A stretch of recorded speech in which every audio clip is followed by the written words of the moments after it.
significance of this meeting then, Tom? Because, I mean, Jack Ma is somebody that hasn't been seen for a while, or wasn't. It is the symbolism of Jack Ma being brought back into the fold after being pushed out into the cold towards the end of 2020 when he gave this kind of very fiery speech at a summit in Shanghai. And then after that, you saw the ending of the Ant Financial IPO that would have been the biggest IPO on record at that point. And then, of course, you got the regulatory crackdown on the technology sector. It's the symbolism that Jack Ma has been brought back into the fold, along with, he was sitting there along with other CEOs, Ren Zhengfei, of course. He's never been pushed out into the cold. Ren Zhengfei, the head and the founder of Huawei, but also company executives from companies like Xiaomi that make smartphones, but also cars as well. It was a reminder that this is a leadership in Beijing that now recognises that if they want to get growth, they have to get the private sector to play a role. The private sector accounts for the majority of the growth in China, and that they have to get the technology sector working again. And that when it comes to new innovations around AI, China is well placed to compete, and therefore the Chinese government should be supporting these companies. And there's a lot of expectation that we might get some fiscal stimulus come the spring in China. And so what do we expect the outcome of this meeting to be? Well, that remains the key question. What will be the material outcome on the back of the symbolism? The symbolism is one thing. We've seen, of course,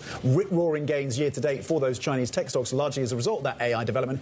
What materially will Xi Jinping and the leadership in China do to support that sector going forward is something we need to watch for.